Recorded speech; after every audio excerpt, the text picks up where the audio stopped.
సుమన్ టీవీలో మీ personal and business promotions కోసం కింది నెంబర్కి కాంటాక్ట్ చేయండి. నమస్తే, welcome to Suman TV. Rayachoti Annamayya district. ఇప్పుడు కొత్తపల్లి ఉర్దూ ఉన్నత పాఠశాలలో అయితే ఇప్పుడు మనం ఉన్నాము. ఇక్కడ ఒక ఉపాధ్యాయునికి ఒక దారుణం జరిగింది. విద్యార్థులు ఉపాధ్యాయుని మధ్యన ఘర్షణ అయింది. అటువంటి సమయంలో మరణించారు. పిడిగుడ్లతో గుద్దారు చెస్ట్ పైన అని కూడా చెప్తున్నారు. అదే విధంగా తన భార్య ఏమంటుందంటే, నా భర్త చాలా హెల్తీగా ఉన్నాడు, బీపీ షుగర్ అట్లాంటి హెల్త్ ఇష్యూస్ అయితే ఏమీ లేదు, అసలు ఇది దారుణం ఎలా జరిగింది అని చెప్పి విచారణ అయితే జరుగుతుంది. పోలీసులు కూడా అన్ని కోణాల్లో కూడా విచారిస్తున్నారు. ఇప్పుడు తను పనిచేస్తున్నటువంటి స్కూల్ అయితే ఇది ఇక్కడ ఉంది కదా, ఈ స్కూల్లోనే తనైతే పనిచేస్తున్నాడు, కొత్తపల్లి ఉర్దూ ఉన్నత పాఠశాలలో.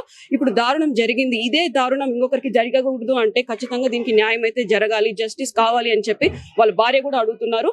ఇప్పుడు మనం వాళ్ళ భార్య వర్షన్ తీసుకుందాం. మేడం, ఈ సంఘటన జరిగిన ఎంతసేపటికి మీకు విషయం తెలిసింది? మేడం, నాకు సంఘటన జరిగింది మాత్రం 7th పీరియడ్ అని నాకు అర్థమైంది మేడం. ఎందుకంటే 2:30 తర్వాత అది జరిగింది. వాళ్ళు ఎందుకంటే అది జరిగిన తర్వాత చాలా సేపు అక్కడ పెట్టేసి మళ్ళీ హాస్పిటల్ తీసుకెళ్లి అక్కడంతా డెడ్ బాడీ అయిపోయిన తర్వాత నాకు ఫోన్ చేశారు మేడం. ఎంతకు చేస్తాను అంటే 3:45 ఫోన్ చేశాను నాకు. 3:45 ఫోన్ చేసి, అది కూడా వాళ్ళు చేయలేదు, వేరే ఎవరో పక్కన టీచర్లు, పక్కన స్కూల్ వాళ్ళు టీచర్లు ఫోన్ చేస్తున్నారు మేడం. ఫోన్ చేసి, మేడం మీ సార్కి కొంచెం బాగలేదంటే మీరు ఇంకొక మేడంకి ఆ స్కూల్లో ఉండే మేడం ఫోన్ చేయండి అని చెప్తారు అన్నారు సార్. అంటే నా దగ్గర ఆ నంబర్ లేదు అని చెప్పినాను. లేదని చెప్తే వాళ్ళు ఏం చేస్తారంటే, ఆమె మళ్ళీ ఫోన్ చేసింది. మళ్ళీ ఫోన్ చేసి, మేడం సారు చైర్లోంచి కింద పడిపోయినాడంట, మీరు వెళ్ళండి కేర్ హాస్పిటల్కి అన్నారు మేడం. అంటే నేను అక్కడ వెళ్ళింటే అప్పటికే ఈసీజీ అంతా పెట్టేశారు మేడం. పల్సరేట్ లేదు, ఏం లేదు. 3 టీచర్లు, హెచ్ఎం 2 టీచర్లు ఉన్నారు. ఆ 2 టీచర్లు ఉన్నారు. నన్ను రానిలేదు సార్ లోపలికి. నేను చూసాను, పల్సరేట్ లేవు సార్ అని డాక్టర్ని అడిగాను. వాళ్ళని అడిగితే ఈమెను బయట తీసుకెళ్ళని చెప్పేసి మొత్తం తీసి అంబులెన్స్ వేసి ఇంకొక హాస్పిటల్ తీసుకెళ్ళండి అని చెప్పేస్తున్నారు మేడం. పల్సరేట్ లేదని మీరు చూసినారా? చూసినా, కళ్ళతో చూసినా మేడం. నేను మిమ్మల్ని పక్కకు పంపించేసినారా? పక్కకు పంపించాను మేడం. నేను అడుగుతున్నా, సార్ నేను టీచర్ని, ఆయన నా భర్త, నాకు తెలుసు. అక్కడికి నేను చేతులు పెట్టి ఒక 5 minutes నొక్కినాను మేడం. 87 వచ్చింది పల్సరేట్. ఆయన తీసేసినారు సార్, తీసేసినారు వాళ్ళు. అదంతా బయట తీసేసి అంబులెన్స్ ఇచ్చి పంపించేసినారు సార్ వాళ్ళు. పంపించేసి వేరే హాస్పిటల్ తీసుకెళ్ళండి అంటే అక్కడ గవర్నమెంట్ హాస్పిటల్ బయట నిలబెట్టారు. బయట నిలబెట్టింటే వాళ్ళు పెద్ద డాక్టర్ వచ్చి చూసి, లేదు 10 నిమిషాల ముందు తెచ్చింటే బతికిచ్చే వాళ్ళు, ప్రాణం పోయింది అని చెప్పేసి అది కూడా నాకు చెప్పకుండా ఇంటికి అంటే చూసి పెట్టేసి వెళ్ళిపోయినారు మేడం. ఇంత దారుణమా? హెచ్ఎం రెస్పాన్సిబిలిటీ ఇవ్వలేదు మేడం. ఫోన్ తీయలేదు. మా సార్ ఫోన్, మా ఆయన ఫోన్ ఆయన దగ్గరే ఉంది. మా స్కూల్ దగ్గర నేను ఫోన్ చేస్తే చేయడం లేదు సార్. నాకు ఇంతవరకు మా ఆయన ఫోన్ కూడా అందలేదు. మన నీళ్ళే తీసుకురండి, ఫోన్ కూడా అందలేదు సార్. మళ్ళీ ఆ పిల్లలు 3 పిల్లలు కొట్టి చంపుతా ఉంటే వీళ్ళకి తెలియనట్టు నటించారంట మేడం. కొట్టినారా? గాయాలు ఉన్నాయా? గాయాలు మేడం. వీపు మీద కమిలిపోయింది మేడం. బాడీ అంతా కూడా కమిలిపోయి మొత్తం పాస్ వెళ్ళిపోయి మేడం. ఇక్కడ కొట్టినారు మేడం. పాస్ అంతా కొట్టినారు మేడం. ఒక టీచర్ వచ్చి కాపాడారు మేడం. అంత ఇష్యూ జరుగుతుంటే ఎవరు కాపాడలేదా? మళ్ళీ వాళ్ళు అంటున్నారు, మాకేం తెలియదు, వాళ్ళ పిల్లలు ఏం కొట్టలేదు, మీ సార్కి హార్ట్ అటాక్ వచ్చింది అంటారు మేడం. హార్ట్ అటాక్ వస్తే గాయాలు ఎట్లా తగిలినాయి? ఉన్నాయా? Healthy madam. మా ఆయన 6 నెలలకు ఒకసారి రిపోర్ట్ తీసుకుంటాం మేము. ఎటువంటి హెల్త్ ఇష్యూ లేదు మేడం. సార్ సార్ వచ్చి చూసి అన్ని గాయాలు ఉన్నాయి, ఇది హార్ట్ అటాక్ కాదని చెప్పిపోయినారు మేడం. అన్ని చేసి ఇప్పుడు హెచ్ఎం సార్ అంటారు, లేదు ఇది హార్ట్ అటాక్ అని చనిపోయినాడు అని చెప్తున్నాడు సార్. పోయి డిఓ ఆఫీస్లో సార్ వాళ్ళతో అందరితో మ్యానిపులేట్ చేస్తున్నారు సార్ హెచ్ఎం. ఆయన దుర్మార్గుడు కూడా మేడం. ఆయనకి రోజు పాలు పోసినట్టు ఆయనకి రోజు బండ్లో పెంచిపోతున్నాడు మేడం. మా ఆయన నన్ను మధ్యలో వదిలేసి పెంచిపోతున్నాడు మేడం. అట్లా దుర్మార్గుడు ఇంత పని చేస్తారా సార్? మీరు ఏం సార్, నేను చేసిన పాపమైంది సార్. నాకు పిల్లలు లేరు, మా ఆయన పిల్ల మేడం. ఆయన నేను బిడ్డ, నాకు ఆయన బిడ్డ. అలాంటి వాళ్ళు చంపేశారు. నేను ఏం చేయాలి సార్ మీరు చెప్పండి, ఏం చేయాలి సార్ మీరు చెప్పండి సార్. ఇప్పుడు అన్ని కూడా మార్చి చెప్తాను సార్. వీళ్ళు ఎట్లా చేస్తున్నారు సార్? నా పరిస్థితి పోయిన మా ఆయన తెచ్చిస్తారా? ఇప్పుడు పిల్లల్ని కాపాడడానికి ట్రై చేస్తాను మేడం. వాళ్ళు ఎన్నో క్లాస్ పిల్లలు మేడం? 9th క్లాస్ 3 పిల్లలు. టీచర్లు మొత్తము ఈ నిన్న సాయంత్రం వెళ్ళి పేరెంట్స్ అన్నారంట మేడం, టీచర్స్ అన్నారంట మంచి పని చేస్తున్నారు పిల్లలు అన్నారంట మేడం. కాంప్లిమెంట్ ఇచ్చారు. ఎవరు అనింది? ఆ స్టాఫ్ పోయి అన్నారంట మేడం. ఆ విలేజర్స్ మరీ చెప్పి పంపిస్తాను పేరెంట్స్. అప్పుడు విలేజర్స్ అందరూ కూడా మీరు రాండి కొట్టాం మీకు అని చెప్పేసి అన్నారంట మేడం. అంటే దీని వెనకాల ఎవరు వస్తామంటే మీకు తెలుసు కదా మేడం. హెచ్ఎంతో సహా స్టాఫ్ అందరూ కలిసి పిల్లలు ప్రొవోక్ చేసి 9th క్లాస్ పిల్లలతో కొట్టించినారు మేడం, చంపించినారు మేడం. మా ఆయనకి ఎటువంటి కక్షలు లేవు. మీరు అడగండి, మీరు ఏ స్కూల్లో పనిచేస్తారో అన్ని స్కూల్ వెళ్ళి అడగండి మేడం. ఇక్కడ చెన్నూరులో పనిచేస్తాడు 7 సంవత్సరాలు. తర్వాత ఇక్కడ మార్కెట్ హై స్కూల్లో 9 సంవత్సరాలు, డైట్ లో 5 సంవత్సరాలు. తర్వాత వచ్చేసి ఇక్కడ సార్ ఇప్పుడు కొత్తపల్లికి వచ్చినాడు మేడం. 22 సంవత్సరాల సర్వీస్ మా ఆయనకి. రాజంపేటలో 1 సంవత్సరం. ఎక్కడన్నా మా ఆయన చిన్న రిమార్క్ చూపించాడు బంగారం. మా ఆయన చాలా బంగారం సార్. ఎటువంటి చెడు అలవాట్లు లేవు, ఎటువంటి అలవాట్లు లేవు సార్, ఏమీ లేవు. ఒకరికి అన్యాయం చేయడు, ఒకరికి 1 రూపాయి తీసుకోడు, వాళ్ళకే పెడతాడు సార్ మా ఆయన.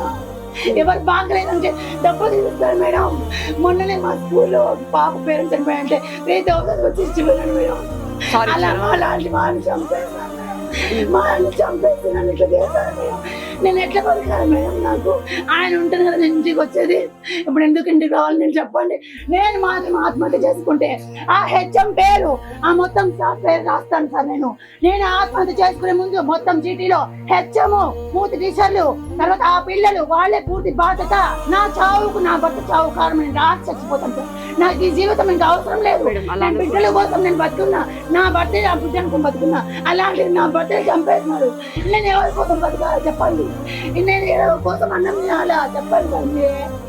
నేను చస్తే మాత్రం నోట్ రాసి నేను మొత్తం యూట్యూబ్ ఫేస్బుక్ లో అన్ని సర్క్యులేట్ చేసి చచ్చిపోతాను. వాళ్ళే చేసింది హెచ్ఎం వాళ్ళ టీచర్స్ చేస్తాను. ఇదంతా కూడా ఇదే మేడం చేసింది. వాళ్ళు చేసి ఇప్పుడు అన్ని అబద్ధాలు మాట్లాడుతారు మేడం. హెచ్ఎం నా షబ్బీరు వాడు రోజు ఫోన్ చేసేవాడు. తినే అన్నం గిన్నె వదిలేసి వెళ్ళేవాడు. మా ఆయన బండిలో ఫోన్ చేస్తాడు సార్. ఫోన్ చేసేది సార్ ఎజాజ్ సార్ ఎక్కడ ఉన్నాడు రా, నేను అడిగినా అంటే తినే గిన్నె వదిలేసి తినేసి టిఫిన్ అంటే కూడా లేదు. మా హెచ్ఎం సార్ ఫోన్ చేస్తాడు. అనేసి పోయి అక్కడ బంగ్లా దగ్గర నుంచి ఇక్కడ చెక్ పోస్ట్ దగ్గర నుంచి పోయి స్కూల్లో దింపేసి అలాంటి వాళ్ళు ఇప్పటి వరకు వాళ్ళ స్కూల్ నుంచి ఏ ఒక్కరు వచ్చింది లేదు. లేదు మేడం, ఏ ఒక్క స్టాఫ్ రాలేదు ఇప్పటి వరకు. హెచ్ఎం తో సహా ఏ ఒక్క స్టాఫ్ నా పట్టం చూడడానికి కానీ ఫోన్ అని చెప్పి మా ఆయన ఫోన్ వాళ్ళ దగ్గరే ఉంది. వాళ్ళ దగ్గర ఉంది మేడం. నాకు ఫోన్ ఇవ్వలేదు వాళ్ళు. ఏం చేస్తున్నారో వాళ్ళు ఏం అభిప్రాయంతో ఇవ్వలేదు. కానీ ఏమైనా ఆధారాలు ఉన్నాయి, ఏమైనా ఉన్నాయనుకోని ఇవ్వలేదేమో నాకు తెలియదు. కానీ మొత్తానికి నా భర్త ఫోన్ నాకు ఇవ్వలేదు. వాళ్ళ కంట్రోలే పెట్టుకుంటారు సార్. ఇదంతా ఏం చేయడానికి వాళ్ళ వెనకాల ఏం ఉద్దేశం ఉందో తెలియాలి. అక్కడ పిల్లలు ఏమన్నా విచారించారు? అక్కడ పిల్లలే చెప్తున్నారు, పక్కన పిల్లలే చెప్తున్నారు. విచారిస్తే పేరెంట్స్ చెప్తున్నారు. కానీ టీచర్లు కొంతమంది చెప్పి ఈ రోజు చెప్పడానికి వెనకాడుతారంటే వాళ్ళు కూడా వాళ్ళ ఉచ్చులో బిగించిపోయారు. అంటే ఇదంతా కలిసి ప్లే ప్లాన్ గా చేస్తారు వాళ్ళు టీచర్స్. ఎందుకంటే ఒకరి మాట చెప్తే ఇంకొకరు బయటకు వస్తారని అందరూ మూకమ్మడిగా ఒకరికొకరు లాభం పొందేసి దీన్ని కప్పి బయటపడని చూస్తాను మేడం. నా భర్త చాలా మంచోడు మేడం. 5 పూటలు మా చేస్తాడు నా భర్త. 1 రూపాయి తీసుకోడు, ఒక వడ్డీ లేదు, ఒక లంచం లేదు, ఒక అన్యాయం లేదు, ఒక అబద్ధం లేదు. నా భర్త బంగారం మేడం. అలాంటి వాళ్ళు చంపేశారు మేడం. వాళ్ళు మనుషుల రాక్షసుల సార్. ఎలా సార్ వాళ్ళు చంపేసింది? ఎలా చంపుతారు వాళ్ళు? అలాంటి వాళ్ళకి ఎలాంటి శిక్ష ఖచ్చితంగా మేడం. వాళ్ళకి యావజ్జీవ కారాగారం లేదా ఉరి శిక్ష వేయండి మేడం. ఒక హత్య చేసిన వాళ్ళకి ఎలా వదిలే ప్రసక్తే లేదు మేడం. నిజంగా న్యాయస్థానం మీద నమ్మకం ఉంటే, భారత రాజ్యాంగం మీద ఎవరికి ఈ భారత ప్రజలకు నమ్మకం ఉంటే మీరు అందరూ కూడా దయచేసి నా భర్త కోసం పోరాడండి మేడం. మీడియా త్రూ మీరందరూ కూడా పోరాడండి. వాళ్ళకి ఖచ్చితంగా ఉరి శిక్ష లేదా యావజ్జీవిత కారాగార శిక్ష పాల్సిందే. ఎక్కడ నుంచి హెచ్ఎం స్టాఫ్ దగ్గర నుంచి వాళ్ళకందరికీ ఉద్యోగం డిస్మిస్ చేయండి మేడం. సస్పెన్షన్ కూడా అవసరం లేదు. వాళ్ళు అటువంటి ఉద్యోగానికి పనికే రాలు. ఒక టీచర్ ఉద్యోగం చేస్తూ ఉండి వాళ్ళందరూ కూడా ఒక టీచర్ చంపేసినారు మేడం. వాళ్ళందరూ కూడా వాళ్ళకి ఉద్యోగాలు అవసరం లేదు. వాళ్ళకి అవసరమే లేదు సార్ ఉద్యోగాలు. వాళ్ళని డిస్మిస్ చేయించండి దయచేసి. మీకు దండం పెడతా, మీకు కాళ్ళు ముక్కుతా మేడం. చనిపోయే ముందు చెప్పిన ఈ పిల్లలు నన్ను కొట్టినారు సార్, వీళ్ళ మీద కేసు పెట్టండి అని చెప్పిన చెప్పి అది కూడా చెప్పలేదు నాకు. వాళ్ళు వేరే పక్కన విన్న వాళ్ళు చెప్పినారు మేడం. మా ఆయన చెప్పినంట సార్ ఈ పిల్లల మీద కేసు పెట్టండి సార్ వీళ్ళు అని చెప్పిన. వీళ్ళు కుట్టుకోలేపోలే ముందు చెప్పి చచ్చిపోయినట్టు ఆ మాట చెప్పాడు. నా భర్త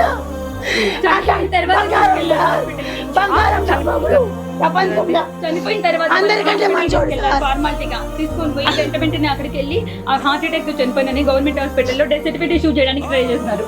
ఈ మేడం ఏమో హెల్త్ పరంగా చాలా బాగున్నాడు. బీపీ షుగర్ కూడా అన్ని రిపోర్ట్స్ ఉన్నాయి మేడం. 6 months ఒకసారి మేము హాస్పిటల్ వెళ్తూనే ఉంటాం పిల్లల కోసం.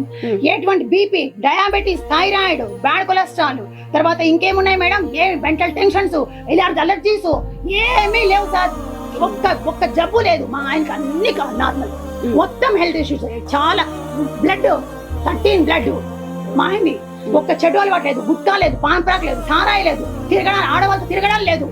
ఇటువంటి చెడ్డ అలవాటు లేకుండా 5 పూటలు నమాజ్ చేసుకుని బతికే నా భర్తనే చేతులు చంపేసి ఈరోజు నా జీవితాన్ని చీకటి చేస్తారు సార్.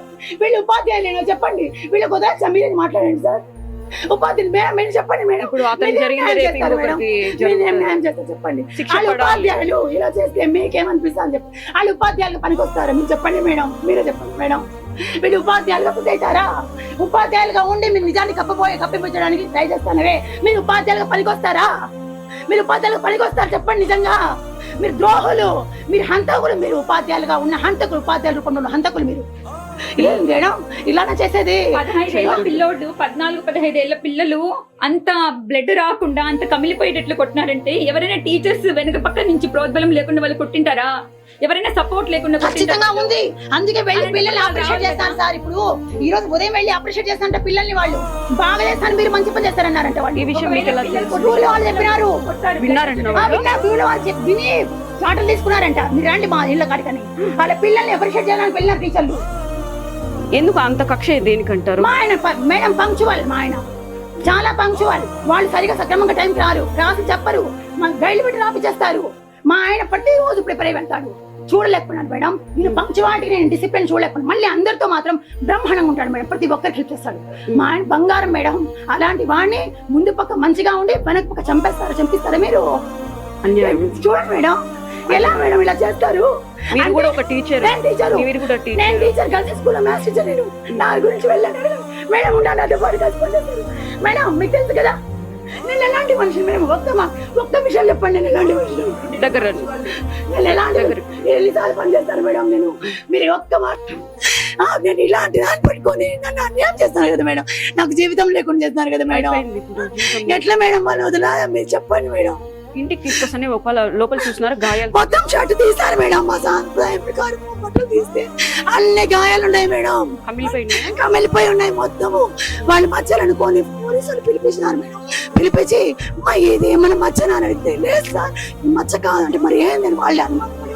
నేను నమ్మినా మేడం హార్ట్ అటాక్ అని నమ్మి నేను ఆలోచనలో పడినా. ఎట్లా వచ్చింది నా భర్తకు హార్ట్ అటాక్ అని నేను ఆలోచనలో పడినా.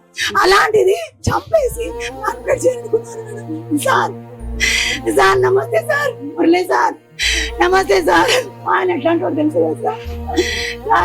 మా ఆయన చంపేసినారు సార్. మా ఆయన చంపేసినారు సార్. సార్ కొట్టి పెరుగుతులు కొట్టి చంపేసినారు సార్ మా ఆయన్ని. ఎట్లా వచ్చాడు సార్ మా ఆయన? సార్ హెచ్ఎం టీచర్ చంపేసినారు సార్. ఆ స్కూల్ హెచ్ఎం టీచర్ చంపేసినారు. మేడం కొంచెం వద్దు మేడం నాకొద్దు. నా భర్తకు న్యాయం జరిగి వాళ్ళకు నేను మంచి నీళ్ళు కూడా ముట్టుకోను మేడం. అట్లా అంటే ఎట్లా మేడం? లేదు మేడం నేను తాగను.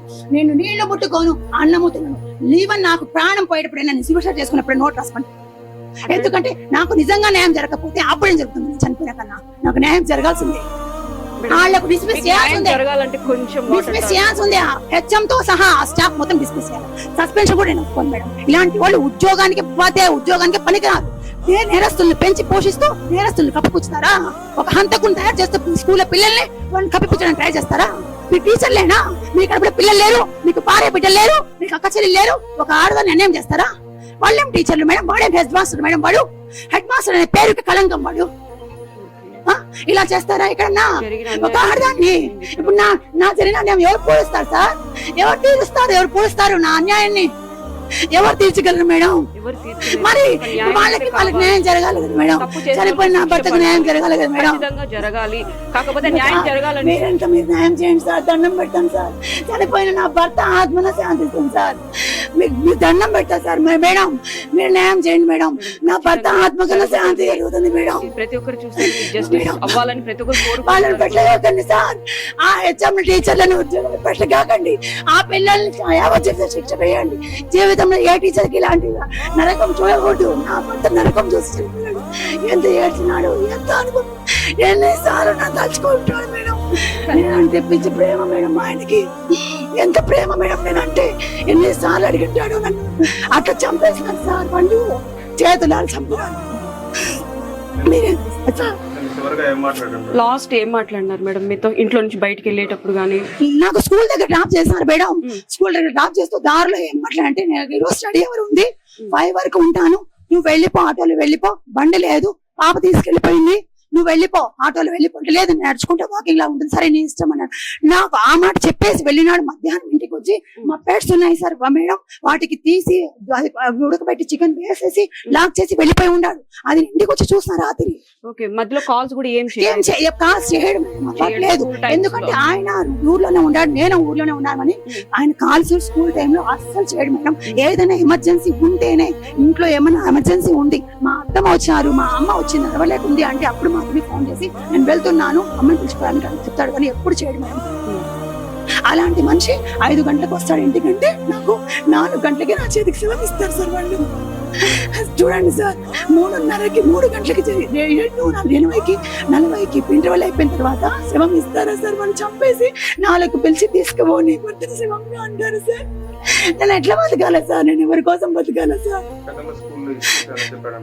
ఏం లేదు సార్. ఒకసారి మాత్రం చెప్పింది ఏంటంటే, ఆ పిల్లల్ని పేరెంట్ టీచర్సే ఇష్టానుసారం వాడుకుంటే అన్నాను చెప్పిన. ఎలా వాడుకోవడం అంటే ఏంటి? అంటే ఒక టీచర్ సరిపోకపోతే ఇంకో టీచర్ ఉసిగొలుపుతాను. టీచర్లే వాళ్ళు కొడతా ఉంటే తిడతా ఉంటే సైలెంట్ ఉండిపోతాను. మా టీచర్లే సరైన కాదు.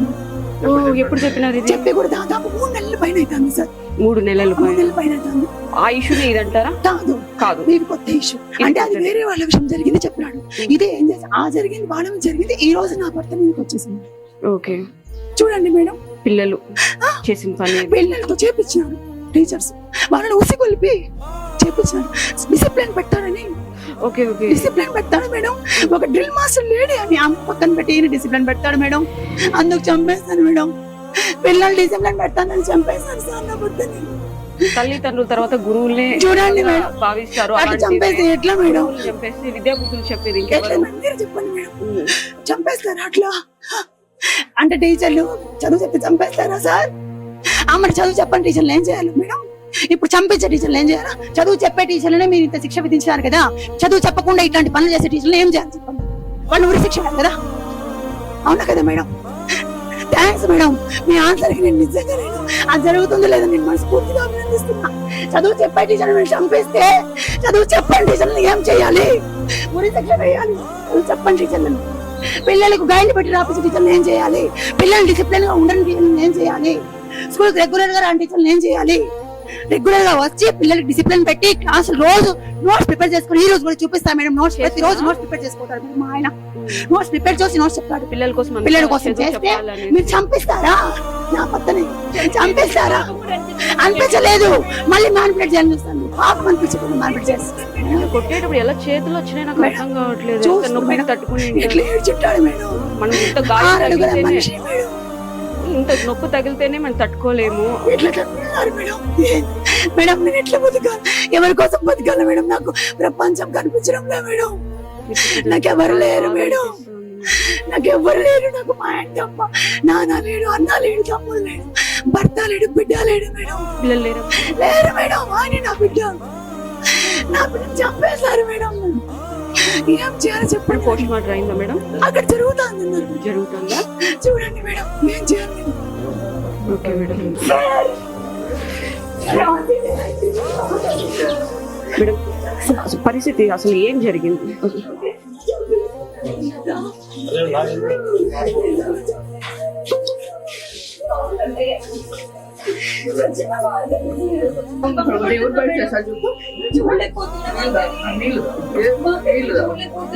చెమట్లు పడతాను. చెప్పండి, మీతో పడకాల్సి ఎన్ని సంవత్సరాలు పనిచేస్తాం? మంచి కాలం లేదండి. చూడండి మేడం, నేను ఏ పిల్లల్ని అన్యాయం చేయండి కదా మేడం. దేవుడు నన్ను అన్యాయం చేస్తాను. ఇప్పుడు నిన్నటి ఇన్సిడెంట్ మీద ఈరోజు స్కూల్ సందర్శించాము. టీచర్లతో మాట్లాడుతున్నాము. అదేవిధంగా పిల్లలతో కూడా డిస్కస్ చేయడం జరుగుతుంది. దీని మీద డివైఓ ఎంఈఓ ఇద్దరిని కూడా జాయింట్ ఎంక్వైరీ చేశాము. ఎంక్వైరీ రిపోర్ట్ తీసుకుని ఖచ్చితంగా చర్య తీసుకుంటాము. ఒకవేళ ఇది పోలీస్ పరిధిలోకి అయితే పోలీసులకు కూడా రికమెండ్ చేసి చర్య కోసం సిఫారసు. అదన్నిటి మీద కూడా ఎంక్వైరీ జరుగుతుంది. బేసికల్గా మేము పిల్లలతో టీచర్లతో మాట్లాడాము. టీచర్లందరితో కూడా మాట్లాడడం జరిగింది. వాళ్ళ ఒపీనియన్ కూడా తీసుకున్నాము. తర్వాత పిల్లలతో కూడా ఇప్పుడు మాట్లాడాము. అంతిమంగా ఒక రిపోర్ట్ ఒకటి రెడీ చేసి కలెక్టర్ గారికి సబ్మిట్ చేయడం జరుగుతుంది. ఎంక్వైరీ ఆఫీసర్లుగా డివైఓ ఎంఈఓ ఇద్దరిని కూడా అపాయింట్ చేశారు. తప్పకుండా ముందు ఈ సంఘటన మీద ఖచ్చితంగా చర్య తీసుకుంటాము. చర్య తీసుకొని రాబోయే రోజులు ఇట్లాంటి పునరావృతం కాకుండా ఖచ్చితంగా చేసుకుంటాం. అయితే ఇంతకుముందు జరిగినటువంటి సంఘటనల గురించి అయితే మాకు తెలియదు. యాక్చువల్ ఈ సంఘటన జరిగిన తర్వాత మా దృష్టికి వచ్చింది. మా దృష్టికి వచ్చిన తర్వాత రాత్రే డివైఓ గారికి ఎంఈఓకి ఇద్దరికి ఇన్స్ట్రక్షన్స్ ఇవ్వడమే కాకుండా నేను కూడా అటెండ్ అయ్యాను. మా డిఓ గారు కూడా వచ్చారు. పిల్లలతో మాట్లాడితే మీకు అవ్వలేదు, అది కంప్లీట్ చేసుకున్న తర్వాత పూర్తి స్థాయి డీటెయిల్స్ మీకు ఇవ్వడం జరుగుతుంది. టీచర్ ప్రమేయం కూడా ఇవ్వడం తెలుసు. అది ఇంకా నిర్ధారణ కాలేదు. అది చూస్తే ఇంకా టైం పడుతుంది. అది నిర్ధారణ కస్టమర్కి చేసినటువంటి దర్యాప్తు అంటే ఇది దర్యాప్తు కాదు, మాట్లాడడం జరిగింది. అంటే రిటర్న్ స్టేట్మెంట్ తీసుకుంటున్నాము. పిల్లలతో టీచర్లతో మాట్లాడడం జరిగింది. అయితే ఘర్షణ జరిగినటువంటిది అనేది కొంతమంది చెప్తున్నారు. అది పూర్తి స్థాయిలో పేపర్ మీద రాసిస్తేనే నిర్ధారణ చేసుకోలేదు. ఉపాధ్యాయులను పిల్లలు మాత్రం విచారణ చేయడం జరుగుతుంది.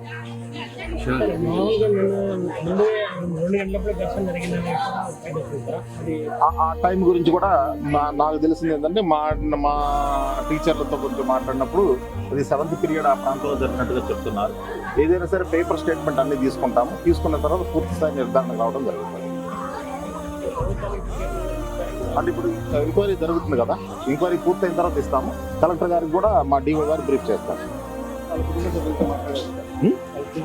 లేదు మాట్లాడాలి, ఇది జరుగుతాయి.